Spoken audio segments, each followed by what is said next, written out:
তারেক জিয়ার এজেন্ট হলো কিন্তু নুরু। নুরুকে পিটাইয়া তারেক জিয়াকে দেখাই দিল, তুমি কি তোমার এজেন্টকে মাটিতে শোয়া দিছি। দেখেন একসাথে কয়টা কাহিনী এখানে। তার মানে হচ্ছে নুরু খরচ হয়ে যাওয়া বা নুরুকে মেরে ফেলা, এটা কিন্তু বর্তমান সরকারের একটা মাস্টার প্ল্যান। আপনি জানেন যে যুদ্ধে সেনাবাহিনীর যদি কোনো সোলজার আহত হয় সিরিয়াসলি, তাকে পিছনে পেলে যায় না, তাকে গুলি করে শুট করা হয়। এখন নুরু হচ্ছে আহত সৈনিক, ওই যুদ্ধের আহত সৈনিক, তাকে তার সাথে যারা আছে তারা গুলি করে মেরে ফেলবে। নুরুকে দিয়ে শুরু, কোথায় গিয়ে শেষ হবে আমরা জানি না। আপনারা জানেন এই নুরু বাংলাদেশ আওয়ামী লীগকে ব্যান করার যে প্রথম যে প্রস্তাব, সেটা কিন্তু নুরু তুলেছিল। এই নুরুরা বলছে আওয়ামী লীগ একটি পেশিবাদী সংগঠন, এটাকে ব্যান করতে হবে। এই সংগঠনের ব্যানের বিরুদ্ধে নুরুরা প্রথম কথা তুলেছিল। আজকে নুরুর জন্য অনেকেরই মায়া হচ্ছে, কিন্তু গতকালও বাংলাদেশের বিভিন্ন অঞ্চলে 7 জন আওয়ামী লীগের কর্মী সমর্থককে হত্যা করা হয়েছে। তাদেরও সন্তান আছে, তাদেরও স্ত্রী আছে, তাদেরও মধ্যবয়সী তরুণ এবং কেউ কেউ 19-20 বছরের ছেলে, তাদেরকে হত্যা করা হয়েছে। তাদেরকে হত্যার পর তাদের লাশটিকে সৎভাবে সৎকার করার জন্য আত্মীয় স্বজনকেও কাছে বিটতে দেওয়া হয়নি। এক দেশে কি বৈপরীত্য দেখেন, নুরুকে নিয়ে ওমকে দেখতে যায়, তোমকে দেখতে যায়, আগে পিটায়, তারপরে দেখতে যায়, পুলিশ দিয়া পিটায়, আর্মি দিয়া পিটায়, আবার তাকে তদন্ত করা হবে, অমুক করা হবে, তমুক করা হবে, সেটাও বলে। এবং আরো একটি মজার ব্যাপারটা দেখেন, নুরুকে যখন পিটানো হয় অন্তত 10টি ক্যামেরায় সেটি ধারণ করা হয়েছে। সে জায়গায় জাতীয় পার্টির কোনো নেতা অথবা কর্মী আধা মাইলের মধ্যেও দেখা যায়নি। কিন্তু সরকার কি বলছে, জাতীয় পার্টির কর্মীদের নির্মম প্রহারে নুরু আহত অথবা নিহত। কিন্তু নুরুর আহত হওয়া এবং নিহত হওয়ার সাথে জাতীয় পার্টির কর্মীদের 1 মাইলের মধ্যেও কোনো সম্পর্ক ছিল না। নুরুকে যারা পিটিয়েছে বাংলার মানুষ সেটি দেখেছে। নুরুকে যারা পিটিয়েছে তারা কিন্তু অস্বীকার করেনি যে তারা নুরুকে পিটায়নি। আইএসপিআর সেনাবাহিনীর যে মুখপাত্র, সেখান থেকে এটি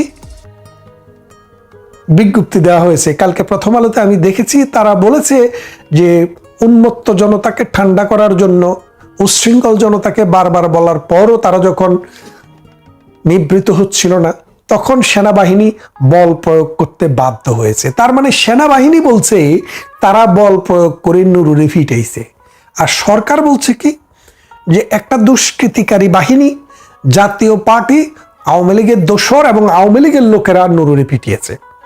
এখন আপনি ব্যাপারটা বোঝেন, আওয়ামী লীগ মাঠে নেই, দেশে নেই, কাজে নেই, তারপরেও আওয়ামী লীগের ভয়ে ততস্থ। এই যে ভারতীয় রয়ের এজেন্ট যে কিনাকি বসে আছে, এই কিনাকি রয়ের এজেন্টদেরকে দিয়েই নুরুকে যে পিটার নাই, এর কি প্রমাণ আপনাদের কাছে আছে? আমি তো বলবো ভারতের রয়ের যেসব এজেন্টরা বাংলাদেশে আছে তারাই কিন্তু এই নুরুকে পিটিয়েছে। এটা শুরু, এটা শেষ নয়। এই মিছিল চলতে থাকবে। নুরুর পরে হতে পারে রাশেদ, রাশেদের পরে হইতে পারে বাসেদ, এরপরে কাশেম, এরপরে জব্বর, এরপরে খালেদ, অনেক আপনারা শুনতে পাবেন। এনসিপিও কিন্তু এই লাইনের বাইরে নয়। মনে রাখেন, এই যে শুরু, এই শুরুটার শেষ আরো অনেক পরে হবে। প্রত্যেকটা ল্যাংটা বাহিনী, প্রত্যেকটি হত্যাকারী, প্রত্যেকটা মব সৃষ্টিকারী, প্রত্যেকটা দর্শক, প্রত্যেকটা বাড়ি জ্বালানোকারী, 32 নম্বরে হামলাকারী, মানুষের বাড়িতে বুলডোজার চালানো ব্যক্তি, প্রত্যেকের অবস্থা নুরুর মতো হবে অথবা তার চেয়েও খারাপ হবে। সময়, তুমি বৃদ্ধ যাযাবর, এই সময় যাযাবর বৃদ্ধ যাযাবরের মতো হাঁটে, দ্রুত হাঁটে না, আস্তে আস্তে হাঁটে। কিন্তু সময় আসছে তাদের কাছে, তৈরি হতে বলেন। এই এনসিপির প্রত্যেকটা পান্ডাকে কুত্তাকে যেভাবে মানুষ পিটায়, নুরুকে কিন্তু কালকে সেভাবে পিটানো হয়েছে, কুত্তার মতো করে পিটিয়েছে। ঠিক এই এনসিপি প্রত্যেকটি দালালকে, এনসিপির প্রত্যেকটি ধর্ষককে, চাঁদাবাজকে, রাষ্ট্রকে ধর্ষণ করার ব্যক্তিদেরকে এইভাবেই নির্মমভাবে পেটানো হবে। রেডি হচ্ছে বাহিনী। কোথায়? এই বাংলাদেশের ভেতরে। আর এর নেতৃত্বে কারা থাকবে জানেন? ওই কিনাকিরা এটার নেতৃত্ব দিবে, আর এই পিটানি, এই ঠেঙানি চলতেই থাকবে। বাংলাদেশে গতকাল একটি নাটক হলো। ওই নাটকে নায়ককে পুলিশ বেদম পিটানোর পর তিনি আহত হলেন, নিহত হওয়ার কাছাকাছি গেলেন, কিন্তু নিহত হলেন না। এটা অনেকটা নাটকের মতো। কেন নাটক বলছি দেখেন, এর আগে মব কালচার সৃষ্টি যারা করেছে তাদের কাউরে কিন্তু পুলিশ পিটায়নি। মব কালচারে পুরো দেশটি ধ্বংসের দ্বার প্রান্তে। বাংলাদেশের এখনের অবস্থান যদি আপনি আন্তর্জাতিকভাবে পর্যালোচনা করে দেখেন, সোমালিয়া, ইউগান্ডা, তানজানিয়া, ওই রকম রাষ্ট্রের যে ল অ্যান্ড অর্ডার যে মানদণ্ডে আছে, বাংলাদেশের ল অ্যান্ড অর্ডার তার চেয়ে নিচে চলে গেছে। কারণ এখানে আপনি দুষ্টকে দমন করা হয় না, সৃষ্টকে লালন করা হয় না। এখানে দুষ্টকে লালন করা হয় আর সৃষ্টকে জেলে পুরে দেওয়া হয়। আপনি যদি দেখেন যে দুদিন আগে যে ঘটনাটি ঘটল, দেশের প্রথিতযশা বুদ্ধিজীবী, দেশের খ্যাতিমান প্রফেসর, দেশের খ্যাতিমান সাংবাদিক, মুক্তিযোদ্ধা, তাদেরকে মব গিয়ে আক্রমণ করলো। আর পুলিশ বলল কেউ যদি মামলা না করে তাহলে সেটার বিচার করতে পারবে না, মানে পুলিশ কোনো মামলা নিতে পারবে না। আর তাদের বিরুদ্ধে, প্রতিষ্ঠিত এইসব মানুষের বিরুদ্ধে পুলিশ নিজেই বাদী হয়ে মামলা করলো।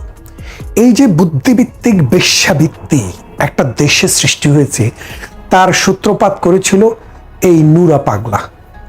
অর্থাৎ বাংলাদেশকে ডিরেইল করার যে চক্রান্তটি প্রথমে শুরু হয়েছিল ইসরায়েলের কাছ থেকে টাকা নিয়ে। আপনারা জানেন যে মোসাদের টাকার ইতিহাস বাংলাদেশের সমস্ত পত্রিকা, আন্তর্জাতিক মিডিয়াতে, গণমাধ্যমে এসছে যে নুরা পাগলা প্রথমে মোসাদের কাছ থেকে টাকা নিয়ে বাংলাদেশ যে সরকার, স্থিতিশীল একটি সরকার ছিল, সেই সরকারের বিরুদ্ধে প্রথম পদক্ষেপ শুরু করে 2018 সালের পর থেকে। তারপর আস্তে আস্তে এই খেলাটা আর নুরা পাগলার হাতে থাকেনি, এটা নানান পথ পরিক্রম করে অন্যদিকে চলে গেছে। এই নুরা পাগলাই হচ্ছে যে ভারত বিরোধী যে শক্তি আছে, সেই শক্তিকে আবার নতুন করে চাঙ্গা করে তোলার মূল হোতা। এখন যদি কেউ বলে এই নুরা পাগলার পিটানোর পিছনে ভারতের কোনো জেমস বন্ডের হাত আছে, তাহলে কি আপনি অস্বীকার করবেন বা আমি অস্বীকার করব? আমার কাছে তার কোনো প্রমাণ নেই। তবে বিজ্ঞজনেরা বলেন এই ইউরোপের ফ্রান্স দেশে কি নাকি একজন লোক বাস করে, তিনি নাকি রয়ের এজেন্ট। তিনি নাকি 2-3 দিন আগে নুরা পাগলাকে দেখে নেবেন বলে একটি সতর্কবাণী দিয়েছিলেন, একটি ব্যাদ বাণী দিয়েছিলেন।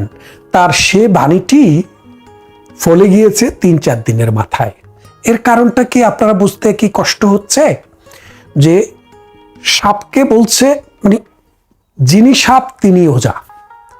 এখন নুরুকে বলল তুমি তো বলো যে তুমি বড় শক্তিধর, তুমি আন্দোলনের স্টেক হোল্ডার।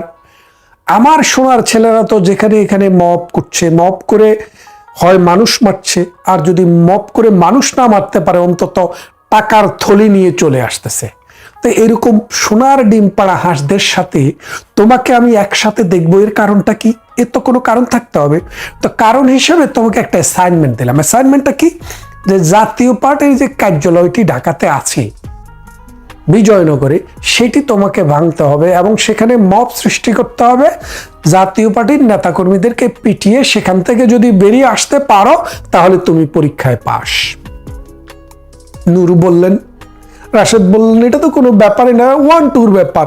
যদি আওয়ামী লীগের কথা, জামাতের কথা বা বিএনপির মতো দলের কথা বলতেন তাহলে হয়তো মনে কাঁপুনি আসতো, কিন্তু বিএনপির না, আওয়ামী লীগও না, জামাতও না, এটা জাতীয় পার্টি, ছোট্ট একটা দল, থাবড়াইয়া বাইর করে দেবো, এই চিন্তা ভাবনা করে নুরু তার মব বাহিনী নিয়ে গেলেন।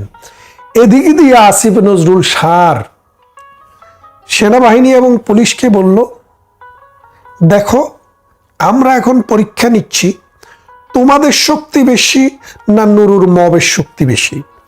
যদি নুরুর মব যদি টিকে যায় তাহলে তোমরা আউট, আর যদি নুরুর মবের শক্তিকে তোমরা যদি পরাজিত করতে পারো, সোয়া দিতে পারো, তাহলে তোমরা ইন। খেয়াল করি দেখেন, তারা ওজা, আবার তারা সাপ পুড়ে, তারাই সাপ পালে। তো তারা কি করছে, নুরুকে দিক দিয়ে অ্যাসাইনমেন্ট দিল, জাতীয় পার্টির অফিসে গিয়ে তুমি মব সৃষ্টি করো, আর পুলিশ আর আর্মি বাহিনীকে বলল যাও তাদেরকে সোয়া দেওয়ার ব্যবস্থা করো। নুরুকে পিটিয়ে মাটির সাথে মিশিয়ে দেওয়া হলো। আপনারা জানেন গত বছর বিএনপি চেয়ারপারসনের মানে ভাইস প্রেসিডেন্ট, এখন ধরি বিএনপির চেয়ারপারসনে ধরেন খালেদা জিয়া এখন অ্যাক্টিভ নেই, তারেক রহমান সাহেব যদিও প্রবাসে, তিনি এখন বিএনপির অ্যাক্টিং চেয়ারপারসন। তো তিনি বলেছিলেন যে 10 মিনা অঞ্চল, যেটা বরিশালের, যেখান থেকে গোলাম মাওলা রনিকে বিএনপি আগের বার নমিনেশন দিয়েছিল, সেখান থেকে বিএনপির নেতা নেত্রীদেরকে বলে দেওয়া হয়েছে ওখান থেকে নুরুকে কাজ করার সুযোগ দেওয়ার জন্য। অর্থাৎ নুরু বিএনপির একটি বি টিম হিসেবে কাজ করছিল, কারণ ওই সিগন্যাল থেকে আমরা বুঝেছিলাম। তখন এখন নুরুকে দিয়ে হয়তো বিএনপি তার পারপাস সার্ভ করাবে, এরকম একটা ধারণা এনসিপি এবং জামাতের মধ্যে ছিল।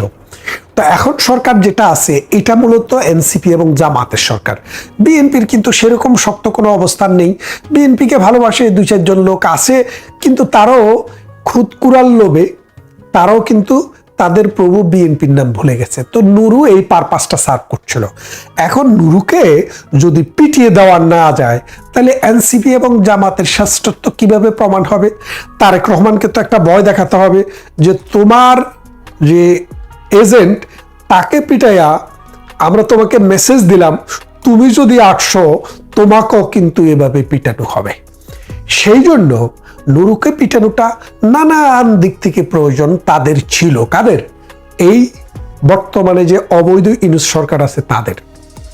নুরুকে পিটানোর জন্য 1 নম্বর হচ্ছে কিনাকি যারা আছে, কিনাকিরা, ভারতের যে আছে, রয়ের এজেন্ট, এই রয়ের মাধ্যমে কে জানি কোনো জেমস বন্ড পাঠিয়ে দেওয়া হয়েছিল কিনা এই নুরুকে পিটানোর বাহিনীর সাথে, হলে হতেও পারে। এই কিনাকির একটা মিশন।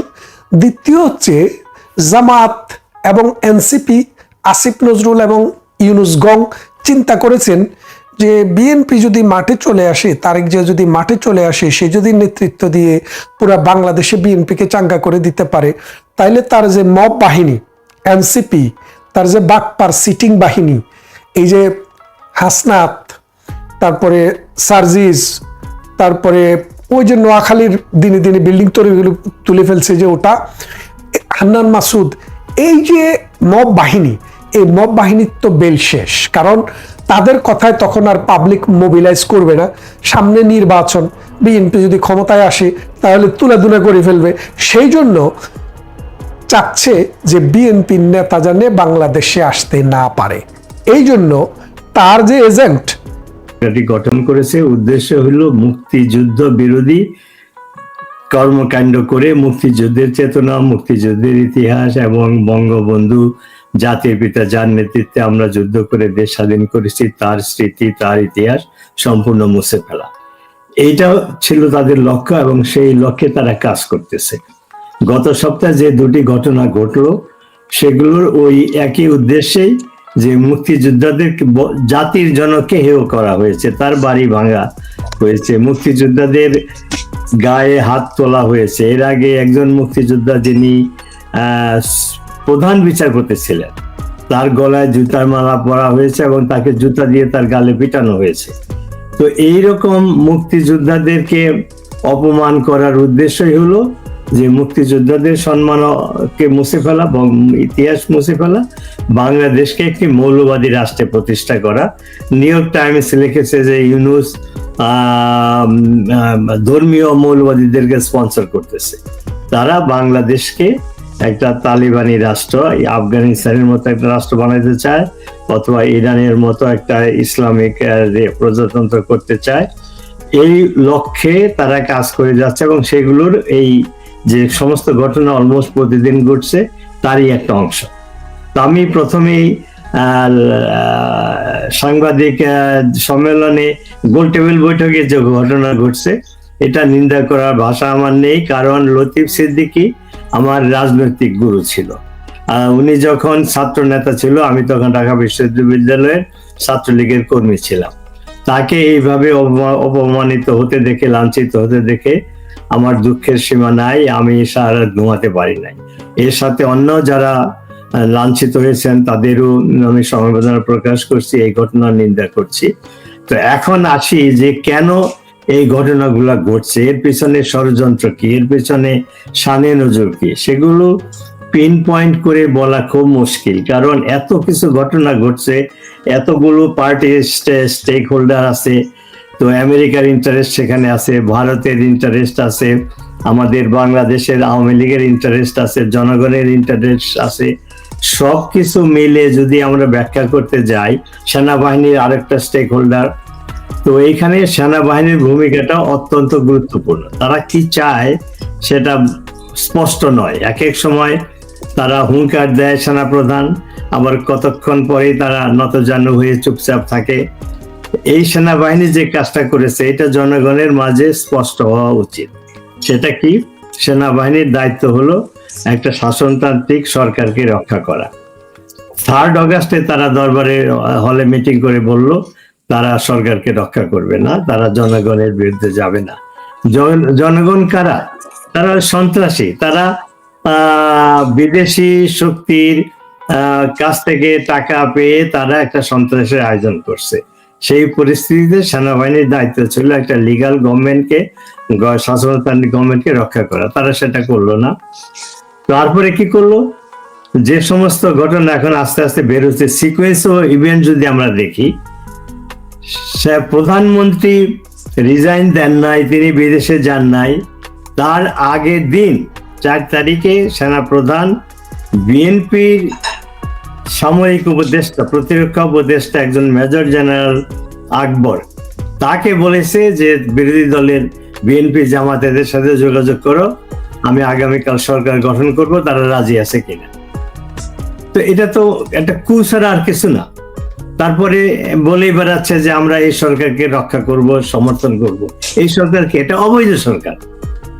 সেনাবাহিনী যেখানে বৈধ সরকারকে রক্ষা করলো না, অবৈধ সরকারকে রক্ষা করার জন্য কাজ করে যাচ্ছে।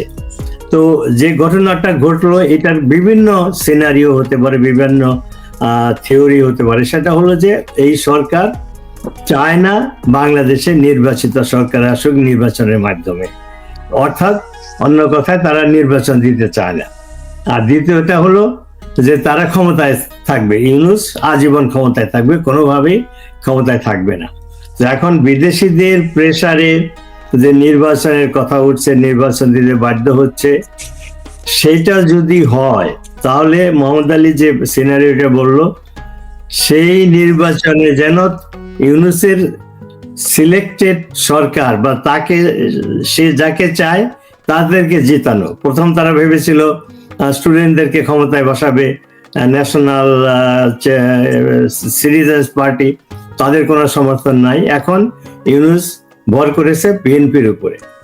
বিএনপি কে ক্ষমতা বসাতে হলে তাহলে আওয়ামী লীগের মোহাম্মদ আলী সিদ্দিকী যে কথা বললো যে আওয়ামী লীগের ভোট যদি জাতীয় পার্টি পায়, জাতীয় পার্টি ইলেকশনে যেতে চায়, তাহলে বিএনপি জিততে পারবে না। তো সেই জন্য জাতীয় পার্টিকে ব্যান করার জন্য এটা একটা ষড়যন্ত্র। ব্যান করতে কি উসিলা লাগবে? সেটা হলো বলবে যে এই জাতীয় পার্টি হলো আওয়ামী লীগের সমর্থক, 14 দলের বা 13 দলের সমর্থক ছিল, তারা হলো সহযোগী, স্বৈরাচারের সহযোগী। এই অজুহাতে অ্যাটর্নি জেনারেল বলেছে যে এই জাতীয় পার্টিকে ব্যান করার অনেক যুক্তি রয়েছে। আর নূরকে আমরা সবাই চিনি, তার নামই তো বিকাশ নূর, অর্থাৎ যে টাকা দিবে তার পক্ষে সে কথা বলে। আমাদের নেত্রীকে বলেছিল মা বলে ডেকেছিল, এখন তার বিরুদ্ধে সে কথাবার্তা বলে, তারা অকথ্য ভাষায় কথাবার্তা বলে আন্দোলন করে। কাজে নূরকে দিয়ে এই সিনারিও হতে পারে যে জাতীয় পার্টিকে ব্যান করার জন্য জাতীয় পার্টি এর অফিস দখল করতে চাচ্ছে, সাংবাদিক সম্মেলন করতে চাচ্ছে।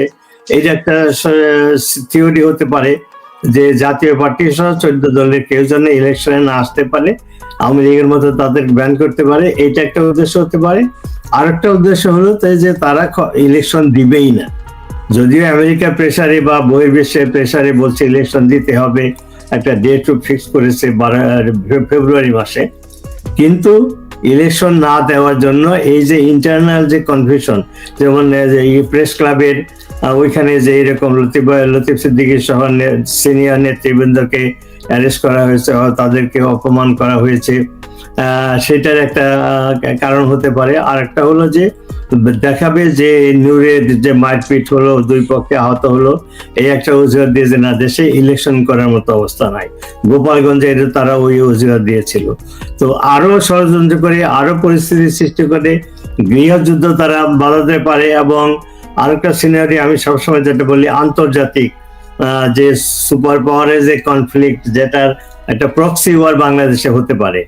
যে এই যে চিটাগাং বা রাখাইনের সমস্যা নিয়ে যে পরিস্থিতি সৃষ্টি হচ্ছে, চিটাগাং পোর্ট, তারপরে আমাদের সেন্ট মার্টিন ইত্যাদি, আমেরিকা যেটা করতে চাচ্ছে ইউনিস সরকারের মাধ্যমে, এখন বলা হচ্ছে যে আমেরিকা, ইউনিসের সরকার এবং পাকিস্তান একদিকে রাখাইনের ইস্যুতে যদি বার্মার সাথে রাখাইনদের মানে মিলিটারি গভর্নমেন্টের সাথে যুদ্ধ হয়, তখন তার স্পিল ওভার বাংলাদেশে পড়তে পারে, তখন বলবে ইলেকশন করা যাবে না। আর তখন আমেরিকার প্ল্যান যদি বাস্তবায়িত ইউনিস করতে চায়, ইভেন ওয়াকারও একবার বলে বিরুদ্ধে, আবার বলে পক্ষে, ওয়াকারও যদি ওই পক্ষে যায়, তাহলে কি হবে? তখন অপর পক্ষে চায়না, ভারত এবং রাশিয়া এটা কোনো ক্রমে মেনে নেবে না। তাহলে এই আন্তর্জাতিক একটা কি বলে প্রক্সি ওয়ারের ব্যাটল ফিল্ড হবে বাংলাদেশ। তো এই সমস্ত সিনারিও এক্সিস্ট করতেছে। এগুলো করে ইউনূসের একমাত্র উদ্দেশ্য হইল ক্ষমতায় আজীবন থাকা, আর যদি ক্ষমতায় সে থাকতে পারে তাহলে বাংলাদেশকে একটি তালেবানি রাষ্ট্র, মৌলবাদী ইসলামিক সন্ত্রাসী রাষ্ট্র। এই যে লতিফ সিদ্দিকীকে সহজে অন্যান্য প্রফেসর সবাইকে যে ইনসাল্ট করে, এরা কারা? এদেরকে চিহ্নিত অলরেডি করা হয়েছে। হিজবুত তাহরির ওই দাঁড়িয়েওয়ালা এক ভদ্রলোক ছিল, সে হিজবুত তাহরির নেতা। তারপরে লতিফ ভাইকে যে ইনসাল্ট করেছে তার ঠিকানা বেরিয়েছে, সে জামাতের একজন নেতা। অর্থাৎ এগুলো জামাত শিবির এই ঘটনাগুলো করতেছে এই জন্য যাতে দেশে গৃহযুদ্ধ বাজে, এবং গৃহযুদ্ধের জন্য তারা প্রস্তুত। তারা 400-র মতো থানা লুট করেছে, সেই অস্ত্রগুলো তাদের হাতে। পাকিস্তান থেকে অস্ত্র আসতেছে, সেটা তাদের হাতে। আর সেনাবাহিনী তো ওয়াকারের এবং অন্যান্য লোকের অ্যাক্টিভিটি থেকে আমরা বুঝতে পারি তারা কোন পক্ষে যাবে। তারাও হয়তো জনগণের পক্ষে বা বাংলাদেশের পক্ষে থাকবে না। তো কাজেই সিচুয়েশনটা খুবই মানে বাংলাদেশের ভবিষ্যতের জন্য ব্লিক, অর্থাৎ বাংলাদেশের ভবিষ্যৎ অন্ধকারময়। কে যেন একটা ইয়েতে বলতেছিল, এক টকশো হোস্ট কবিতা আবৃত্তি করতেছিল যে সকালবেলা বাংলাদেশের সকাল এত অন্ধকার যে আমরা সূর্য দেখতে পাচ্ছি না, আলো দেখতে পাচ্ছি না। বাংলাদেশের ভবিষ্যৎ কি হবে এটা অজানা। একজন মুক্তিযোদ্ধা হিসাবে আমার কাছে আমি ঘুমাতে পারি না। এটা অত্যন্ত ব্যথিত ব্যাপার যে জাতির জনক বঙ্গবন্ধুকে অসম্মান করা হচ্ছে, মুক্তিযুদ্ধকে অস্বীকার করা হচ্ছে। মুক্তিযুদ্ধের যে 3-4টি যে মূল মন্ত্র, অসাম্প্রদায়িক সমাজ ব্যবস্থা, গণতন্ত্র, এগুলো মুছে ফেলা হচ্ছে। তো পরিস্থিতি খুবই আশঙ্কাজনক, খুবই বিপজ্জনক। বাংলাদেশের ভবিষ্যতে কি আছে বলা এই মুহূর্তে মুশকিল। ধন্যবাদ। আমি আবার আসবো আপনার কাছে, মোহাম্মদ আলী সিদ্দিকী। আপনার কাছে আরেকটি বিষয় একটু আপনার বিশ্লেষণ শুনতে চাই। সেটি হচ্ছে এই যে অন্তর্বর্তীকালীন সরকার তারা বিবৃতি দিয়েছে নূরকে নূরের উপরে আঘাত করা বা তার উপরে হামলা করা, পিটানো, তাকে আহত করা, এইসব নিয়ে গতকালকে আসিফ নজরুল আইন উপদেষ্টা তিনি দিয়েছিলেন, নিন্দা জানিয়েছেন, প্রতিবাদ জানিয়েছেন। আজকে আনুষ্ঠানিকভাবে সরকারের পক্ষ থেকে প্রতিবাদ জানানো হয়েছে। কিন্তু তারা এই বীর মুক্তিযোদ্ধা লতিফ সিদ্দিকীর উপরে যে মব হলো, হেনস্থা করা হলো, গ্রেপ্তার করা হলো, কিংবা হাফিজুর রহমান কার্জন অথবা অন্য মুক্তিযোদ্ধা অথবা সাংবাদিক পান্না, এই বিষয়ে তাদের কোনো বিবৃতি বা কিছুই দেখা গেল না। এমনকি শিক্ষক সমাজ, তাদের পক্ষে যারা ছিলেন, তারাও কোনো বাদ প্রতিবাদ কিছু করলেন না। এইটা কারণ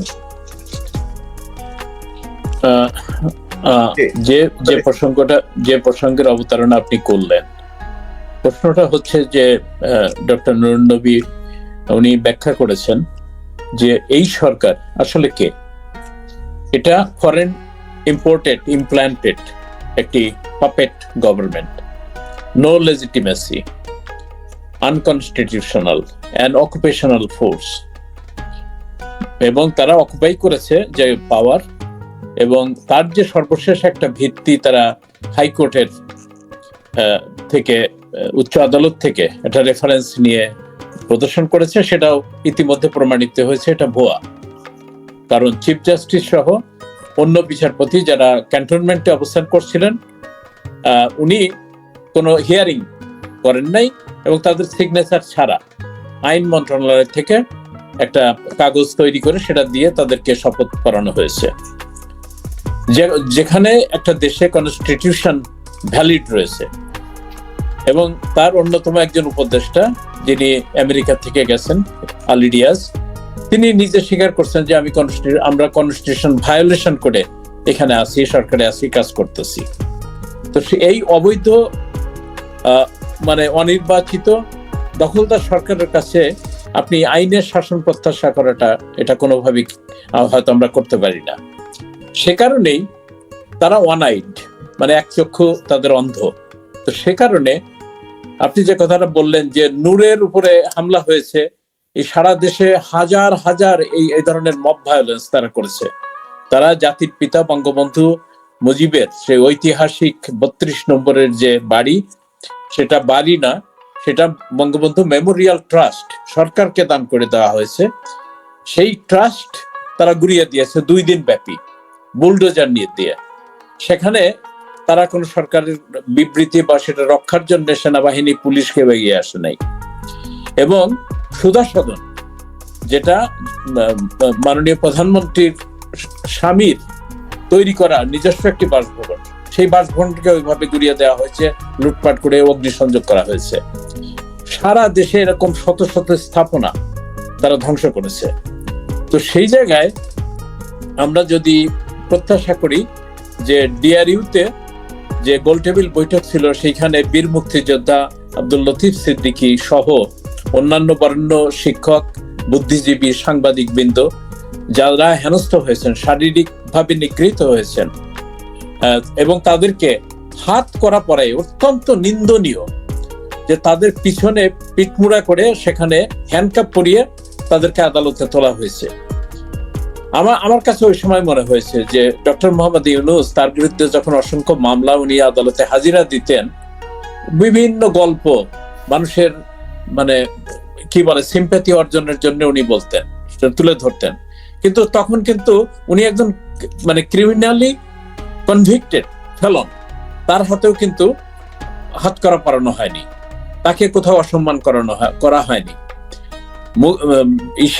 আমাদের ওয়ার্ক ক্রাইম ট্রাইব্যুনালের যে সমস্ত যুদ্ধাপরাধী, তাদেরকে আদালতে আনা নেওয়া করা হয়েছে, কারো হাতে হাত করা পরানো দেখি নেই। তো সেই জায়গায় এই যে আপনি যে কথাটা বলছেন যে সরকারের বিবৃতি আমরা দেখি নেই, যে তাদের পক্ষে বা যারা সন্ত্রাস করলো, একজন সন্ত্রাসীকেও গ্রেপ্তার করা হয়নি সেখানে। আপনারা দেখেছেন যে হ্যান্ড মাইক দিয়ে পিটিয়ে মাথা রক্তাক্ত করা হয়েছে, শরীর রক্তাক্ত করা হয়েছে। একজন বীর মুক্তিযোদ্ধার গলা চিপে ধরে ওয়ালের সাথে চেপে ধরে রাখা হয়েছে। অকথ্য ভাষায় গালিগালাজ যারা করেছে, মিডিয়ায় সেই ভিডিও ফুটেজগুলো সারা বিশ্বে ছড়িয়ে পড়েছে, একজনকেও গ্রেপ্তার করা হয়নি। এবং নবী ভাই বলেছেন যে তারা জামাত শিবিরের জঙ্গি সমর্থক সেই গোষ্ঠী, সারা দেশটা আজকে যে উল্লম্ফন হচ্ছে বিভিন্ন নামে, বিভিন্ন সংগঠনের ব্যানারে, মূলত জামাত শিবিররা তারা এই মানে দুর্দণ্ড প্রতাপে এই সন্ত্রাস করে যাচ্ছে। এবং আমিও আশঙ্কা করি যে বাংলাদেশটাকে যে জায়গায় নিয়ে যাচ্ছে, এবং আমরা অনেকে এই নোবেল জয়ী ডক্টর মোহাম্মদ ইউনূসকে চিনতে পারিনি।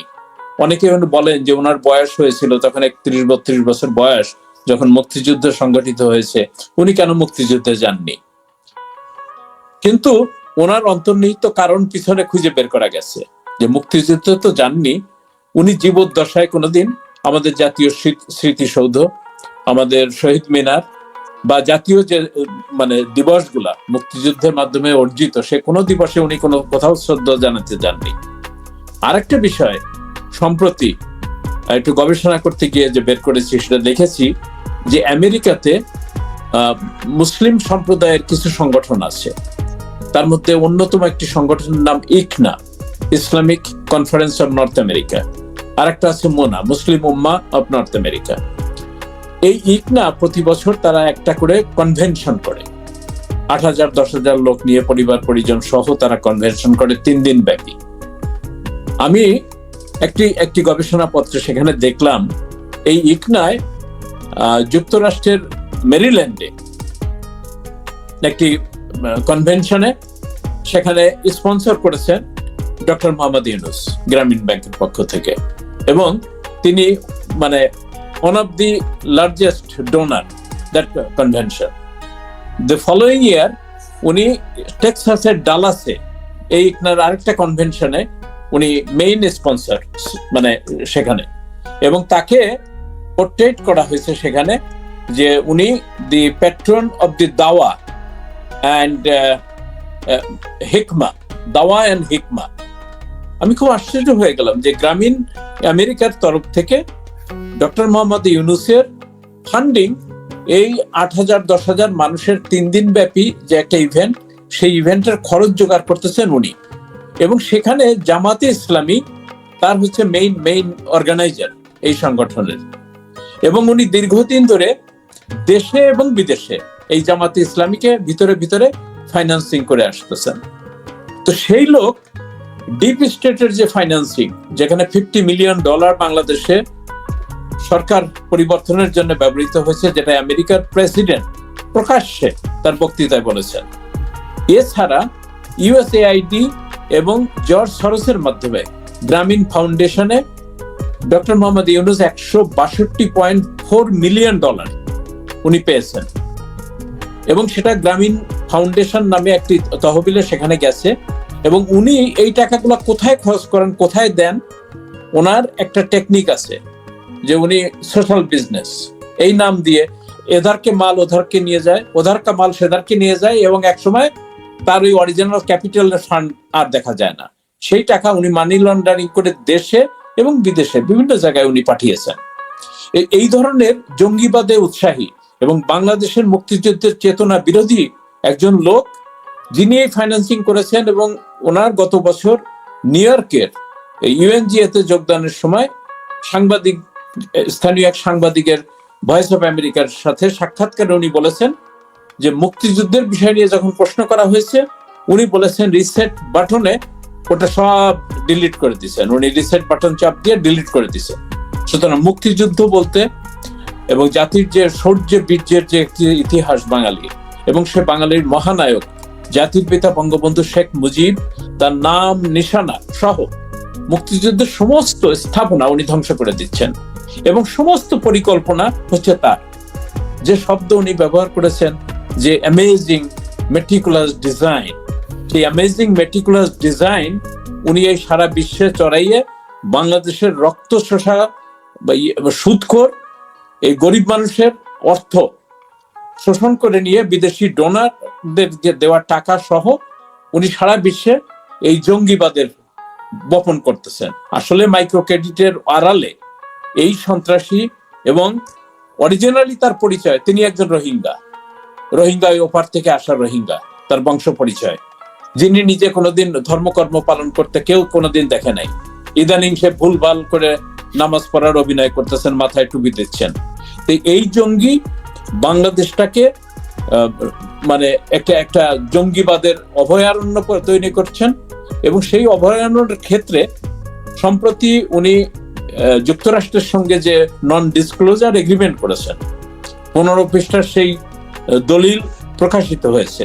সেখানে দেখা যাচ্ছে যে বাংলাদেশটাকে এটা কলোনিয়াল স্টেটে উনি রূপান্তর করছেন, যে বাংলাদেশের সরকারের নিজস্ব কোনো সক্ষমতা বা ক্ষমতা থাকবে না তাদের সিদ্ধান্ত গ্রহণের ক্ষেত্রে। এবং সবচেয়ে আশ্চর্যের যেটা নবী ভাই বললেন, যে উনি বাংলাদেশটাকে একটা প্রক্সি ওয়ারের ফিল্ড হিসাবে তৈরি করতেছেন। এবং এই বাংলাদেশ হয়তো ইতিহাস থেকে এই ভূখণ্ড হয়তো মুছে যাবে এবং একটা যুদ্ধক্ষেত্রে পরিণত হবে, সেই আশঙ্কা আমার মধ্যে। অনেক ধন্যবাদ আপনাকে, আপনি অনেক গুরুত্বপূর্ণ কিছু ইনফরমেশন দিলেন এবং বিশ্লেষণ করলেন।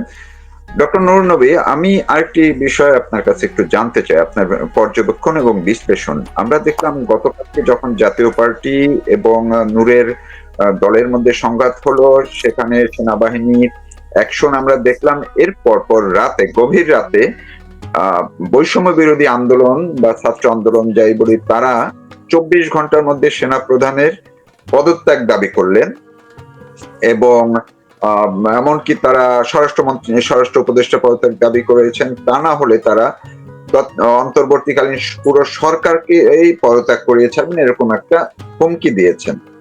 কিন্তু কয়েকদিন আগে এই সেনা প্রধান কিন্তু তিনি বললেন এই ছেলেপাঞ্জা, তাদের বয়স কম, বয়স বেশি হলে তারা ভুল বুঝতে পারবে। আপনি এটা কি ব্যাখ্যা দিবেন? সেনাপ্রধান কি ওনাকে কি আসলেই পদত্যাগ করিয়ে ছাড়বে, নাকি সেনাপ্রধান ওনাদের এই ছাত্র বা যারা এই সন্ত্রাসী কার্যক্রম করছে নিজেই তাদের কাছে আত্মসমর্পণ করতে যাচ্ছেন বা করবেন? কি মনে হয় আপনার? সেনাপ্রধান he is playing with fire. আমি একটু শুরুতে বলেছিলাম যে সে কিভাবে মিলিটারি কু করলো in the name of civilian. আসলে দ্যাট ওয়াজ এ মিলিটারি কু। তারপরে যে সে কার্যগুলো করছে, সে কারো ট্রাস্ট অর্জন করতে পারছে না। সে ভারতের সেনা প্রধানের সাথে তার যোগাযোগ ছিল, সেখানে সে বিট্রে করেছে। আমেরিকার সাথে সে প্রথমে বিরোধিতা করেছে, এখন আবার নরম সুরে কথা বলে। কয়েকদিন আগে চায়না থেকে ঘুরে আসলো, চায়নাকে আশ্বাস দেওয়ার চেষ্টা করেছে যে চায়নার স্বার্থ রক্ষা হবে। তো এতগুলো শক্তিকে, ডাইভার্সিফাইড এবং কনফ্লিক্টিং পার্টিকে সে আশ্বাস দিচ্ছে, কিন্তু কোনোটাই সে রাখতে পারবে না। এই সন্ত্রাসী স্টুডেন্ট, এদেরকে তো সে বলে যে ইয়াং ছেলে পেলে, তাদের ছেলে মেয়ের বয়সের, আসলে তা না, এরা অ্যাডাল্ট। এরা দেশের বিরুদ্ধে দেশদ্রোহিতে কাজ করেছে, সন্ত্রাস করেছে, এখনো দেশের ক্ষতি করতেছে। এরা দুর্নীতির পাহাড় গড়েছে। এই সমস্ত টোকাই এবং ছাত্ররা, এদের অনেকেরই জুতা কেনার পয়সা ছিল না, স্যান্ডেল পরতো, টিউশনি করে চলতো। তারা আজকে কোটি কোটি টাকার মালিক। তাকে ইউনুস বলতেছে, ওয়াকার বলতেছে যে এরা ইয়াং, এরা অবুঝ, এরা বড় হইলে তাদের ভুল বুঝতে পারবে। এর চাইতে ইররেসপন্সিবল কমেন্ট একজন সেনা প্রধানের কাছ থেকে হতে পারে না। যারা বলছে তারা সেনাকে বলে ক্যান্টনমেন্ট গুড়িয়ে দিবে। যারা আব্দুল্লাহ না কি হাসনাত আব্দুল্লাহ না ওয়াকার এই স্লোগান দিচ্ছে, তারা একজনে বলতেছে, তাদের একজন নেতা বলতেছে সেনা অফিসারদের মাথায় কোনো ঘিলু নেই। সেনাবাহিনী একটা দেশের একটা রিলায়েবল একটা প্রতিষ্ঠান। তার বিরুদ্ধে এই সমস্ত ছোকরা যারা এই ধরনের কথা বলে, তাদেরকে উনি বলতেছে ক্ষমা করে দেওয়ার জন্য, এদের বিরুদ্ধে কোনো অ্যাকশন নেওয়া যাবে না। তো এগুলো থেকেই মনে হয় যে he is playing with fire. Say either সবাইকে সন্তুষ্ট করতে চাচ্ছে, যার ফলে সে কাউকে সন্তুষ্ট করতে পারবে না। তার ভাগ্যে যে কি আছে সেটা আল্লাহই জানে, কারণ সে একজন বিশ্বাসঘাতক। মাননীয় প্রধানমন্ত্রী শেখ হাসিনা তাকে, তার প্রতি যে ট্রাস্ট অর্জন করেছিল, সেই অর্জনটা সে রাখে না। আপনি সিনারিওটা চিন্তা করেন যে শেখ হাসিনার সাথে সে কিভাবে বিশ্বাসঘাতকতা করেছে। 4 তারিখে আমাদের মাননীয় প্রধানমন্ত্রী সমস্ত চিফস, পুলিশ প্রধান, national security, DGFI, national security, এদেরকে নিয়ে মিটিং করলো। সেখানে সিদ্ধান্ত হলো যে 5 তারিখে ঢাকার এন্ট্রেন্সের 10-15টা এন্ট্রেন্সে মিলিটারি ব্যারিকেড দেওয়া থাকবে, যাতে ঢাকার বাইরে মবরা ঢাকায় প্রবেশ করতে না পারে। সেই প্ল্যান যদি কার্যকরী হতো, এই সরকারের পতন হতো না। এইভাবে আশ্বাস দিয়ে, এবং সেখানে যে সমস্ত কনভারসেশন এখন প্রকাশ হচ্ছে, স্বরাষ্ট্রমন্ত্রী জিজ্ঞাসা করেছিল যে আমরা কি আপনাকে ট্রাস্ট করতে পারি, বলে ট্রাস্ট অন মি, আমি দায়িত্ব নিলাম। উনি স্বরাষ্ট্রমন্ত্রী বলেছিল যে পুলিশ কি করবে, বলে পুলিশে কিছু করতে হবে না, আমি সমস্ত দায়িত্ব নিলাম এই সরকার বা প্রধানমন্ত্রীর সমর্থনে। সে কি করলো, 5 তারিখে সকালবেলা সমস্ত ব্যারিকেড উঠায় নিল, এবং মব যখন ভিতরে ঢুকলো তখন সে সাংবাদিক সম্মেলন করে বলতেছে, আমি শুনেছি প্রধানমন্ত্রী চলে গেছে, শুনেছি বলতেছে, কিন্তু তার দায়িত্ব ছিল প্রধানমন্ত্রী রক্ষা করা। প্রধানমন্ত্রী কোথায় আছে, কি আছে, সেটা তার দায়িত্ব ছিল। সে যদি প্রধানমন্ত্রী যদি তার উপরে ট্রাস্ট করে ওইখানে থাকতো, তাহলে কি হতো আমরা কল্পনাও করতে পারি না যে কি ঘটনা ঘটতে পারত। প্রধানমন্ত্রী এবং তার বোনকে হত্যা করা তাদের প্ল্যান ছিল, সেটাই ঘটতো। তো কাজেই এই সেনা প্রধানমন্ত্রী যাকে ট্রাস্ট করে দায়িত্ব দিয়েছিল এবং 4 তারিখে কথা দিল যে আমি প্রোটেকশন দিব, তারপরেও সেনাবাহিনীর প্রধান বস হলো প্রতিরক্ষা মন্ত্রী। মাননীয় প্রধানমন্ত্রী প্রতিরক্ষা মন্ত্রীর দায়িত্ব ছিল, উনি যে অর্ডার দিয়েছে সেটা সে ভায়োলেট করলো। যে আশ্বাস সে প্রধানমন্ত্রীকে দিয়েছিল প্রতিরক্ষা মন্ত্রী, সেটাও সে করলো না। তো কাজেই সেনা প্রধানের ভাগ্যে কি আছে আমরা অনুমান করতে পারি। সে নিজকে মনে করেছিল সে হি ইজ ভেরি স্মার্ট, কিন্তু তার অ্যাক্টিভিটিতে মনে হয় তিনি বোকার স্বর্গে বাস করেন। এবং আমরা মুক্তিযুদ্ধে ট্রেনিং নিয়েছিলাম, আমাদেরকে শেখানো হয়েছিল যে কমান্ডারের দায়িত্ব হলো স্প্লিট অফ সেকেন্ডে ডিসিশন নিতে হবে। আর সে কি করতেছে, সে দরবার করে ডিসিশন নেয়। সেনাবাহিনী প্রধান এইভাবে ডিসিশন নেয় না, অর্থাৎ সে একজন দুর্বল চিত্তে দুর্বল মেরুদণ্ডের লোক, এবং এই যে ষড়যন্ত্র এতগুলা এর পিছনে সে ইনভলভ। এবং আরেকটা পয়েন্ট করে আমি তার কথা আর বলবো না, সেটা হলো যে উনি যে 4 তারিখে ওই খালেদা জিয়ার মিলিটারি অ্যাডভাইজারকে বললো বিএনপি জামাত এদের সাথে যোগাযোগ করো, সেই সময় জামাত একটা নিষিদ্ধ রাজনৈতিক দল। তারপরে উনি মিটিং এ ডাকলেন 5 তারিখে, কাদেরকে ডাকলো, আসিফ নজরুল। হুইজ আসিফ নজরুল, কোন ক্রাইটেরিয়াতে? বাংলাদেশে 20-25 হাজার অধ্যাপক রয়েছে, তাকে কিভাবে সে ইনভাইট করতে পারলো? জামাতের প্রধানকে যখন ইনভাইট করা হয়, সে পরে ইন্টারভিউ বলেছিল যে আমি ভেবেছিলাম যে আমাকে হয়তো অ্যারেস্ট করার জন্য ক্যান্টনমেন্টে ডাকা হয়েছে। অর্থাৎ যে ষড়যন্ত্রটা হয়েছে, যে ষড়যন্ত্রের ফলে শেখ হাসিনা সরকারের পতন হয়েছে এবং বাংলাদেশকে একটা উন্নয়নের রোল মডেল থেকে 1 বছরে একটা ফেইল্ড স্টেটে পরিবর্তন করা হয়েছে, অকার্যকর রাষ্ট্রে পরিণত করা হয়েছে। এর জন্য ইউনূস এবং ওয়াকার দুইজনই সমানভাবে দায়ী, এবং বাংলাদেশের মাটিতে এদের বিচার হবে, ইতিহাসও বিচার করবে। কিন্তু যেভাবে অবস্থা পরিবর্তন হচ্ছে, মনে হয় ইতিহাসের জন্য আমাদের অপেক্ষা করতে হবে না, জীবদ্দশায় বাংলাদেশে এই পরিবর্তন হবে, এবং এই দুইজনের দেশদ্রোহিতার জন্য, বিশ্বাসঘাতকতার জন্য বিচার হবে। ধন্যবাদ।